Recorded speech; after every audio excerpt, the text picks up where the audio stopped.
নমস্কার, গুরু কৃপাই কেবলম। আমি অধ্যাপক ডক্টর শ্রী সুনীল শাস্ত্রী। আজ আমি আপনাদের একাদশভাবে রাহু গ্রহ বসে থাকলে জাতক জাতিকাদের কি হয় সেই সম্পর্কে বিস্তারিত আলোচনা করছি। পূর্বে আপনাদের আলোচনা করেছি লগ্ন থেকে দশম ঘরে, অর্থাৎ দশম ঘরে রাহু বসে থাকলে জাতক জাতিকাদের কি ফল হয়। আজ আমি আপনাদের বিস্তারিত আলোচনা করব একাদশভাবে, অর্থাৎ আয়ভাবে, 11th হাউস, সেখানে রাহু গ্রহ যদি বসে থাকে জাতক জাতিকাদের কি হয় সেই সম্পর্কে বিস্তারিত আলোচনা করছি। যেসব ভাই বোনেরা জ্যোতিষ শিখছেন বা জ্যোতিষ চর্চা করছেন, আশা করব তাদের বিচার করতে অনেকটাই সুবিধা হবে, অনেকটাই বিচারের সুবিধা হবে।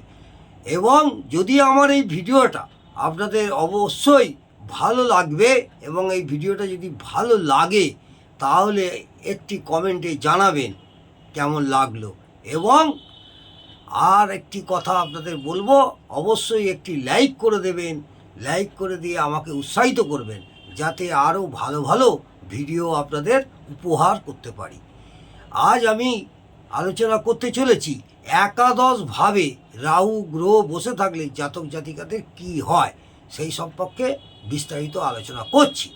একাদশভাবে অবস্থিত রাহু যদি শুভ হয়, মাথায় রাখবেন, যদি রাহু গ্রহ যদি শুভ হয় বা বলশালী হয় তাহলে এদের ফাটকা ইনকাম প্রচুর হয়। যে কোনো লাইনেই কাজ করুক না কেন, এইসব জাতক জাতিকা যে কোনো লাইনেই কাজ করুক না কেন, তারা এর সাথে সাথে অনেক কিছু ফাটকা ইনকামের রাস্তা পেয়ে যাবে। এদের ফাটকা ইনকাম প্রচুর হয়। যে কোনো লাইনেই কাজ করুক না কেন তার সাথে পাশাপাশি অন্য লাইনের থেকেও একটা ফাটকা ইনকামের রাস্তা পেয়ে যাবে বা থেকেও থাকে। উপরি ইনকামের ব্যাপারে এরা খুব পারদর্শী হয়। উপরি ইনকাম, বিনা পারিশ্রমিকে যে কোনো আয় এদের অনেকটাই সম্ভাবনা থাকে। বিনা পারিশ্রমিকে আয় করার একটা প্রবণতা থাকবে।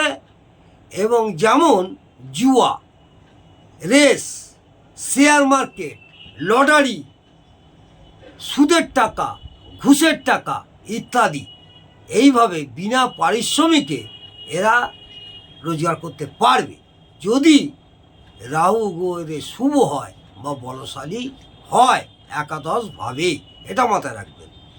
এদের নাম যশ প্রতিপত্তি খুব থাকে এবং সমাজের বিত্তশালী মানুষ হতে পারে।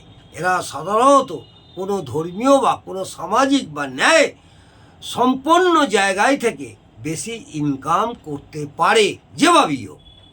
এটা মাথায় রাখবেন। কি বললাম? এরা সাধারণত কোনো ধর্মীয় বা কোনো সামাজিক বা ন্যায় সম্পন্ন জায়গা থেকে বেশি ইনকাম করতে পারে। অসামাজিকভাবে যত রোজগার হয় তাতে পারদর্শী হয়, কারণ একাদশ ভাব থেকে আয় বিচার করা হয়। একাদশ ভাব থেকে আয় বিচার করা হয়। ও রাহু হলো ফাটকা এবং অনুপার্জিত অর্থের কারক। এটা মাথায় রাখবে। এদের বন্ধু ভাগ্য ভালো হয় না। এইসব জাতক জাতিকাদের বন্ধু ভাগ্য ভালো হয় না। খুব কাছের বন্ধু এদের শত্রুতে রূপান্তরিত হয়। খুব ঘনিষ্ঠ, খুব কাছের, তারা এদের শত্রুতে রূপান্তরিত হয়। বেশিরভাগ ক্ষেত্রে টাকা পয়সা ভাগ বগড়া নিয়ে বা উপরি ইনকামের টাকা নিয়ে বচসা হয় এবং ক্ষতির আশঙ্কা থাকে।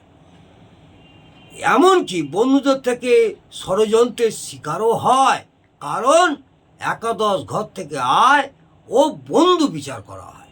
এবং রাহু অশুভ গ্রহ, রাহু গ্রহ অশুভ গ্রহ, এটা মাথায় রাখবেন, ঝামেলা অশান্তির কারক গ্রহ।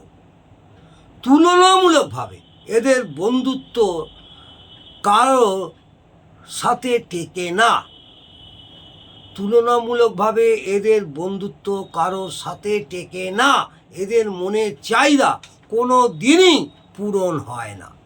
এইসব জাতক জাতিকাদের মনের চাহিদা কোনো দিন পূরণ হয় না, কারণ এদের যে কোনো বিষয়ে চাহিদা অনেক বেশি থাকে। এইসব জাতক জাতিকাদের যে কোনো বিষয়ে চাহিদা অনেক বেশি থাকে, কারণ একাদশ ভাব থেকে আমরা আয় ও রাহু হচ্ছে আনলিমিটেড চাহিদার কারক গ্রহ। রাহু গ্রহ হচ্ছে আনলিমিটেড চাহিদার কারক গ্রহ। এদের শরীর খারাপ হলে বা কোনো রোগ হলে দীর্ঘদিন ধরে চিকিৎসা করতে হয়। এইসব জাতক জাতিকাদের শারীরিক কোনো অসুস্থ হয়ে গেলে দীর্ঘদিন ধরে চিকিৎসা করতে হয়। বড় বড় ভাই বোনেদের সাথে সম্পর্ক এদের খুব একটা ভালো থাকে না, এটা মাথায় রাখবেন। বড় ভাই বোনেদের সাথে সম্পর্ক এদের খুব একটা ভালো থাকে না, কারণ একাদশ ভাব থেকে বড় ভাই বোন ও রাহু নৈসর্গিক অশুভ গ্রহ। রাহু হচ্ছে নৈসর্গিক অশুভ গ্রহ। রাজনৈতিক ব্যাপারে এরা বড় ভূমিকা গ্রহণ করে, কারণ একাদশ ভাব থেকে রাজনৈতিক বড় বড় পজিশনগুলো বিচার করা হয়। ও একাদশ ভাব হলো দশম ভাবের দ্বিতীয় ঘর। একাদশ ভাব হলো দশম ভাবের দ্বিতীয় ঘর, অর্থাৎ ধনস্থান। অর্থাৎ এরা রাজনীতি থেকে বিত্তশালী হয়। এদের মায়ের সম্বন্ধে দুশ্চিন্তা থাকে। এইসব জাতক জাতিকাদের মায়ের সম্পর্কে দুশ্চিন্তা থাকে, কারণ চতুর্থ ভাব থেকে মায়ের বিচার করা হয় ও তার থেকে অষ্টম ঘর হলো একাদশ, অর্থাৎ মায়ের মৃত্যু বা আয়ু। ফলে মা সম্পর্কে একটা দুশ্চিন্তা থেকেই থাকে। কাকা বা পিসির সাথে এদের সম্পর্ক ভালো থাকে না, কারণ নবম ভাব থেকে পিতার বিচার করা হয় ও তার থেকে তৃতীয় ভাব হলো পিতার ছোট ভাই বোন ও রাহু অশান্তির কারক গ্রহ, তাই সম্পর্কে মিষ্টতা থাকে না।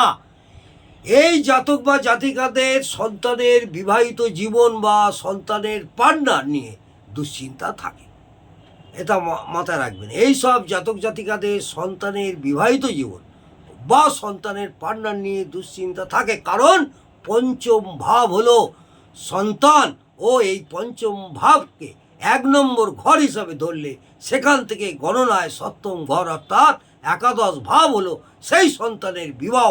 এবং রাহু অশুভ গ্রহ, মাথা রাখবেন, রাহু হলো অশুভ গ্রহ।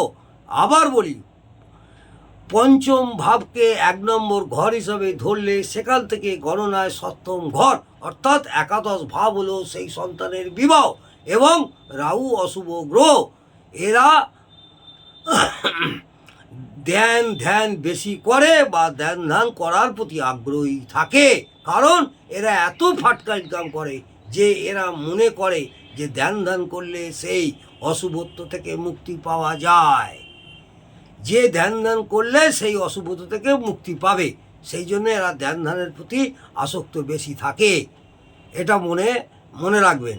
এদের অনেক সময় মিসক্যারেজ হয়। এইসব জাতিকাদের অনেক সময় মিসক্যারেজ হয়, কারণ একাদশ থেকে রাহু তার সপ্তম দৃষ্টি পঞ্চম ভাবে দেয়। একাদশ থেকে রাহু তার সপ্তম দৃষ্টি পঞ্চম ভাবে দেয়। আয়ের ব্যাপারে এরা স্বার্থপর হয়, অর্থাৎ টাকা ইনকামের ব্যাপারে এক চুল জায়গা ছাড়ে না, এটা মাথায় রাখবেন। টাকা ইনকামের ব্যাপারে এইসব জাতক জাতিকরা এক চুল জায়গা ছাড়ে না, মনে রাখতে হবে। রাহু যতটা অশুভত্ব পাবে ততটাই অশুভ ফল দেবে, ও যতটা শুভত্ব পাবে ততটাই শুভ ফল দেবে। এটা আমি প্রত্যেকটা ভিডিওতেও বলি, মনে রাখতে হবে। রাহু যতটা অশুভত্ব পাবে ততটাই অশুভ ফল দেবে, যতটা শুভত্ব পাবে ততটাই শুভ ফল দেবে। আজকে আমি এই পর্যন্ত আলোচনা করলাম। যদি ভালো লাগে আপনারা অবশ্যই কিন্তু কমেন্টে জানাবেন। নমস্কার, জয় মা তারা। ভালো থাকুন, সুস্থ থাকুন, আনন্দে থাকুন।